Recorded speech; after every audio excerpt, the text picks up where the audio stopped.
The American Intensive Care Unit isn't a place of quiet, dignified healing, it's a relentless machine. A terrifying engine running on metrics, caffeine, and the last frayed nerve endings of its staff.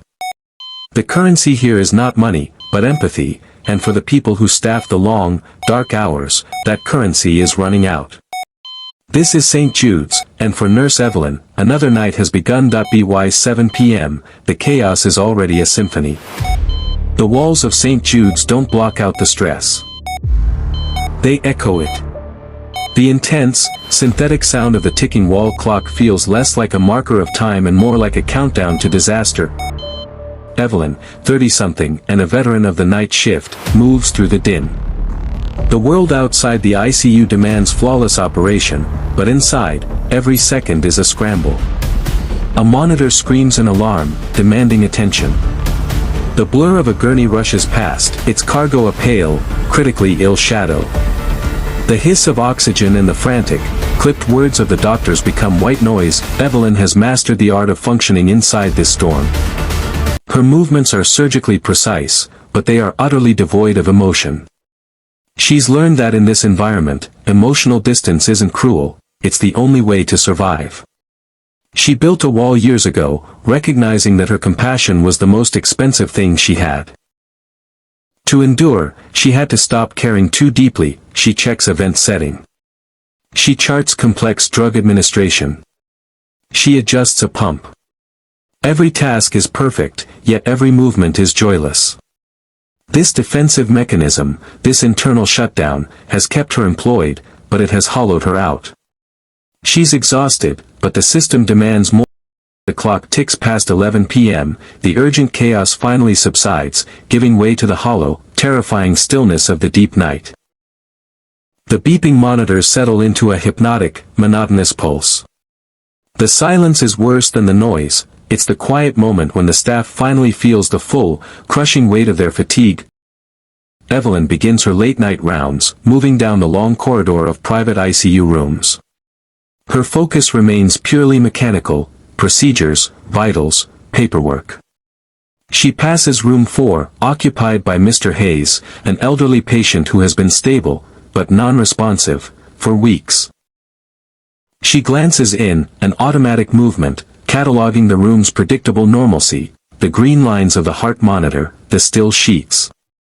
But in the deep corner of the room, near the stainless steel supply cart, she sees a subtle disruption. That it's just a flicker, a trick of the harsh fluorescent light, that briefly coalesces into an unnatural, unnervingly tall silhouette.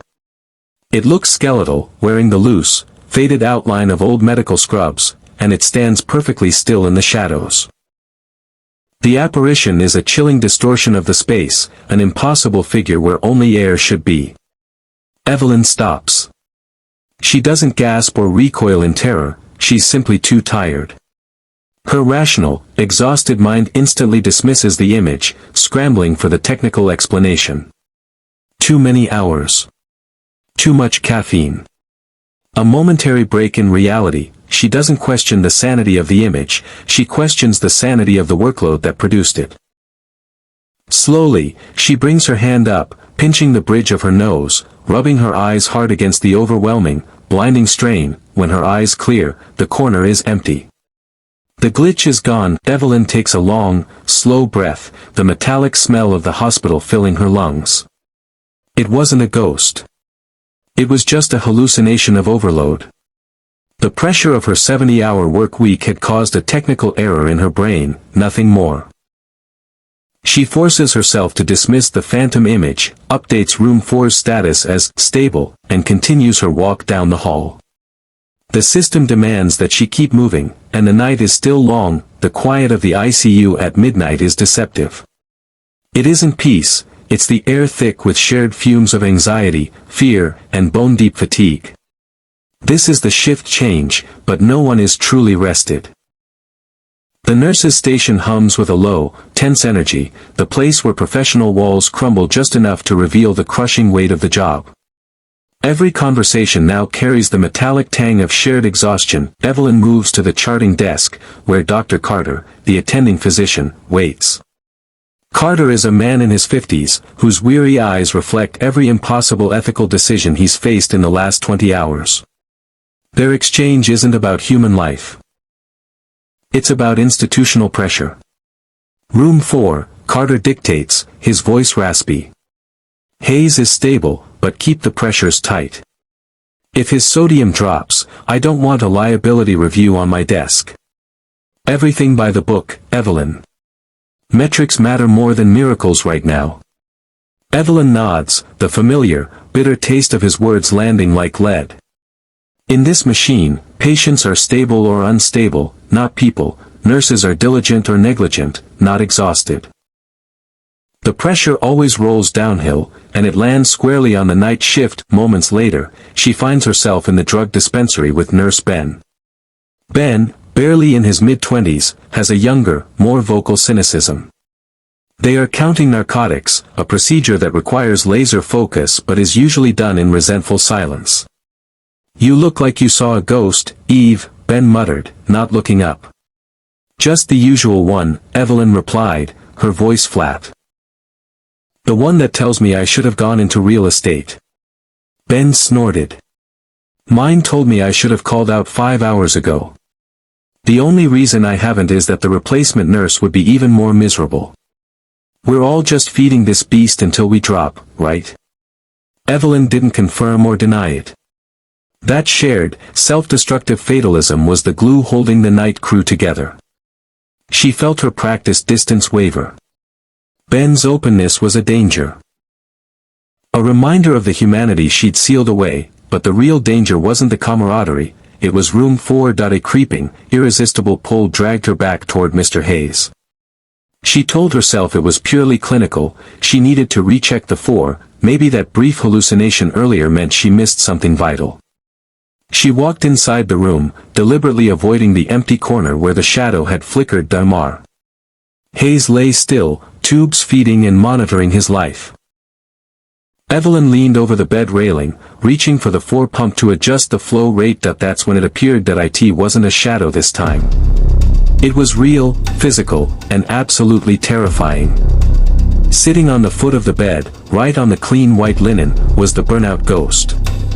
It was dressed in stained, antique scrubs, and its form was not merely spectral, but a physical manifestation of decay.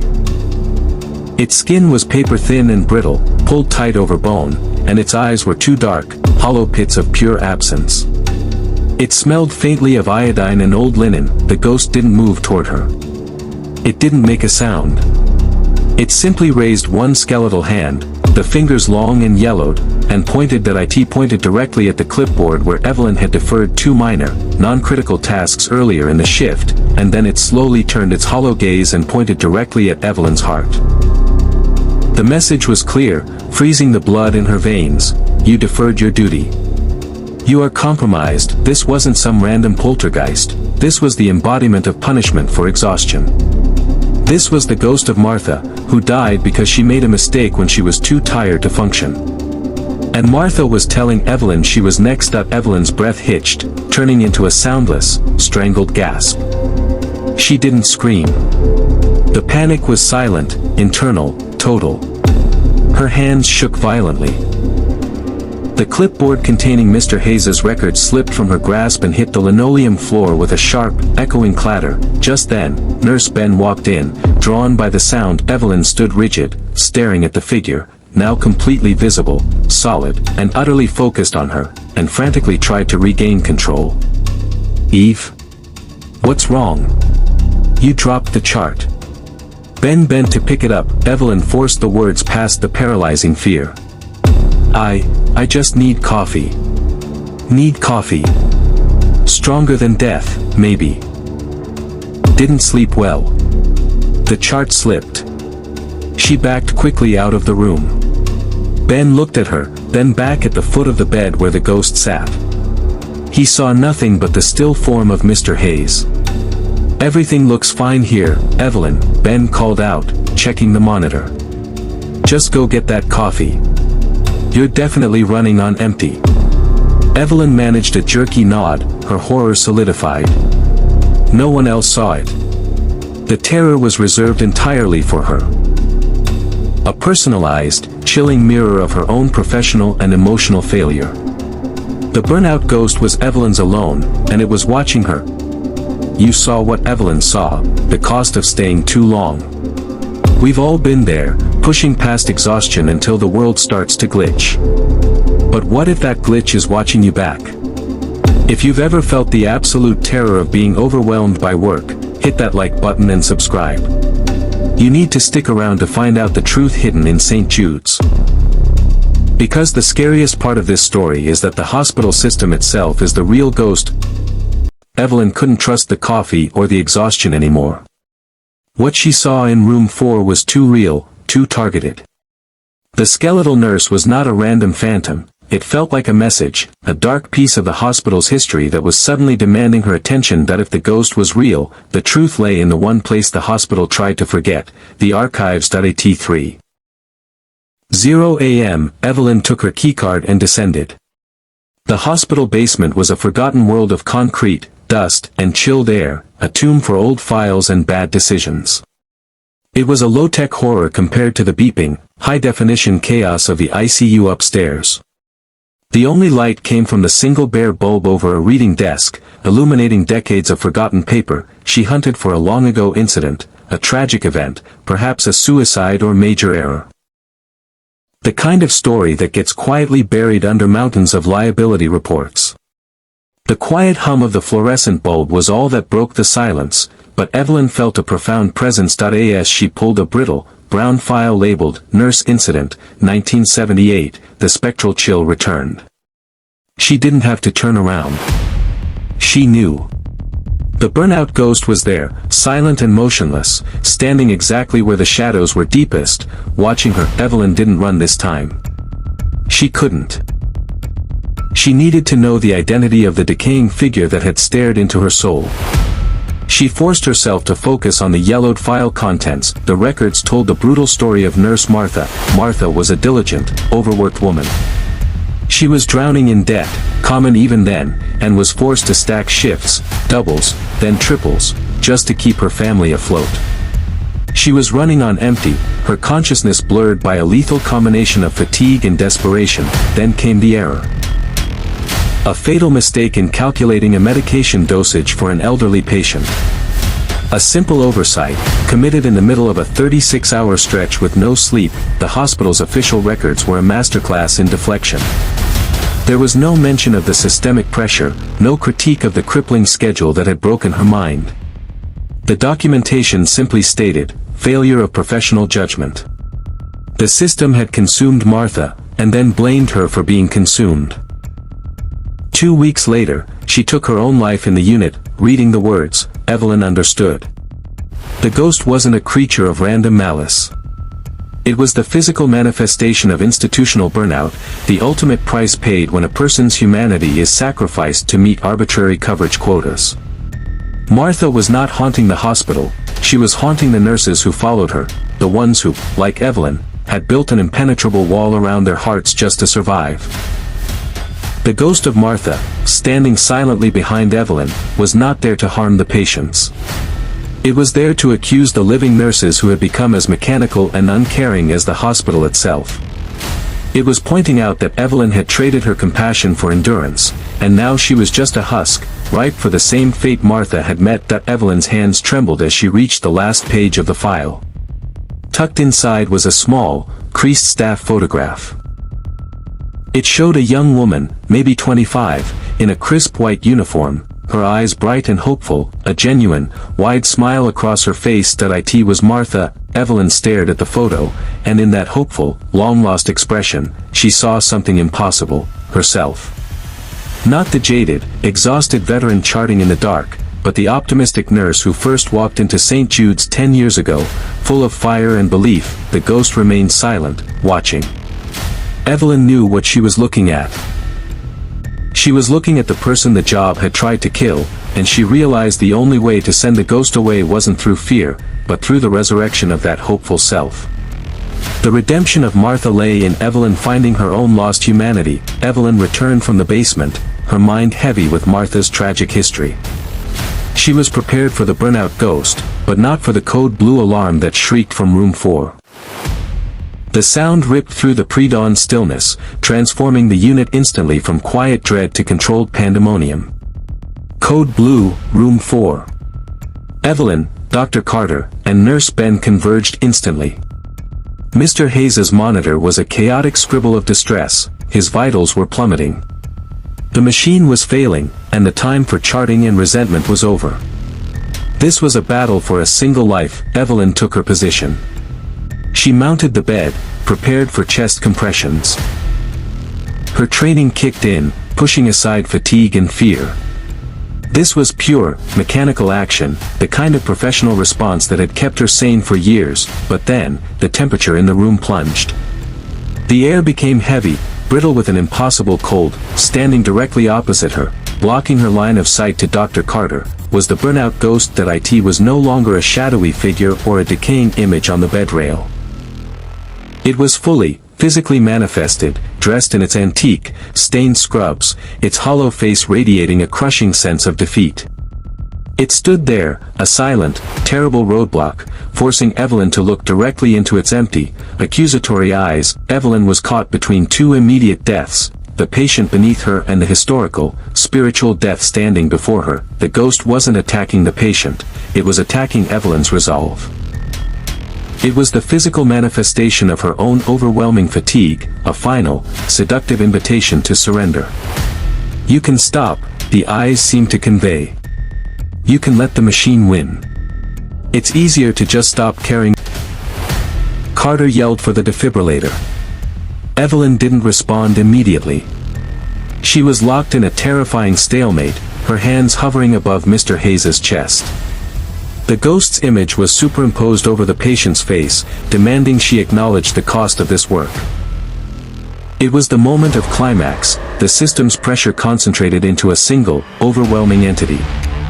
Evelyn could feel the bitterness, the exhaustion, and the temptation to step back and blame the workload, just as the hospital had blamed Martha decades ago. But then she remembered the photo, Martha's bright, hopeful eyes before the job destroyed her.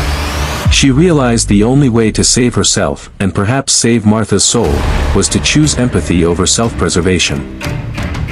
In a fierce, internal act of will, Evelyn pushed the specter out of her focus. She looked down, seeing only Mr. Hayes's pale, vulnerable face. She was tired, yes, but she was still a nurse. She grabbed the paddles and slammed them into place. Clear, she screamed, her voice raw, not just with professional command, but with a desperate, rediscovered resolve. She delivered the shock. As the electricity pulsed through the patient, Evelyn whispered a vow that only the ghost could hear. I choose to care.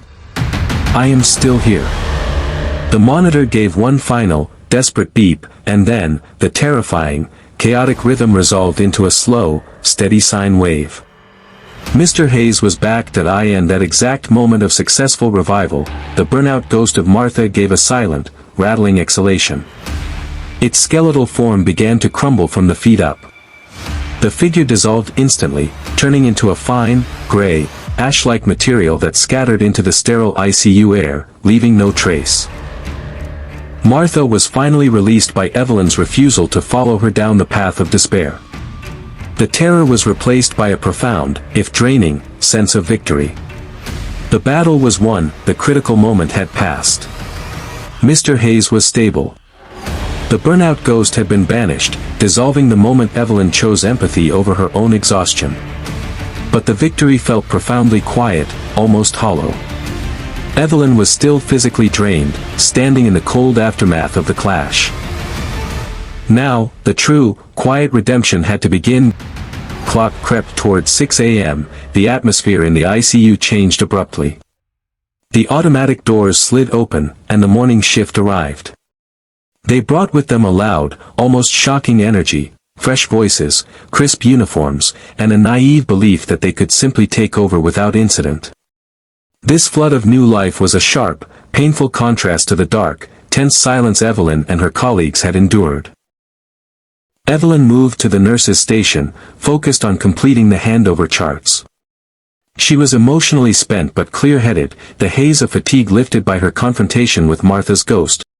She saw Nurse Ben struggling.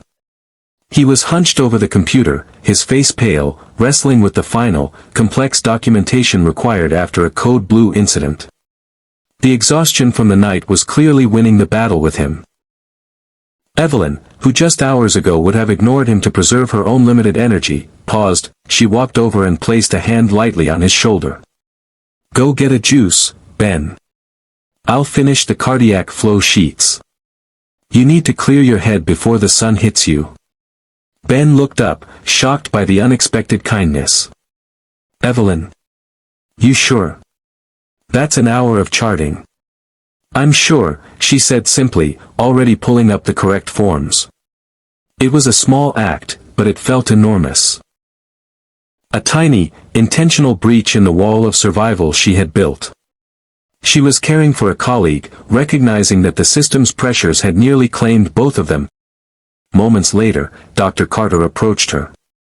He looked older in the new morning light, his face etched with worry from the near loss in room 4.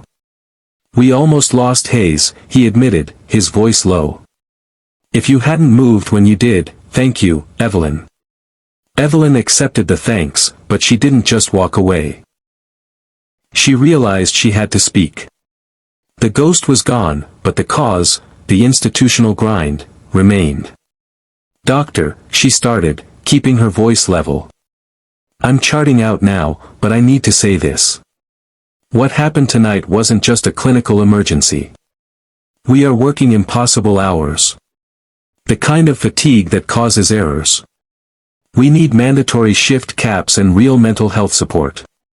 If we keep working ourselves and the new staff into the ground, we're going to lose more than just a patient's life. We're going to lose the nurses themselves." It wasn't a rant. It was a clear, calm confession of the system's failure. Dr. Carter didn't argue or dismiss her. He just stared at the floor for a moment. "I hear you, Evelyn," he finally said, rubbing his eyes. "Go home." Evelyn finished her paperwork, handed off her responsibilities to the fresh-faced day nurse, and walked toward the staff exit. Evelyn made it out, trading fear for a fighting chance. But is the ghost truly gone, or did she just buy herself some time before the next 70-hour week comes calling? This is where her redemption begins, but the next story is where someone else's nightmare ends. Don't let the anxiety creep up on you while you wait. If you want to dive headfirst into the next true horror story, a deep-sea oil rig gone silent, make sure you're subscribed so you don't miss the immediate transition. The burnout ghost had been real because the fatigue and the bitterness were real. Evelyn hadn't just survived the night, she had defeated the temptation to let the job kill her soul. She stepped onto the pavement, physically drained, but knowing the only way to truly beat the system wasn't to run from the stress, but to choose compassion for herself and her colleagues every single day. She had chosen to fight for a healthier way. Before you go, tell me, what is the most emotionally draining job you've ever had? Did you ever feel like the system itself was trying to break you? Share your burnout ghost moment in the comments below.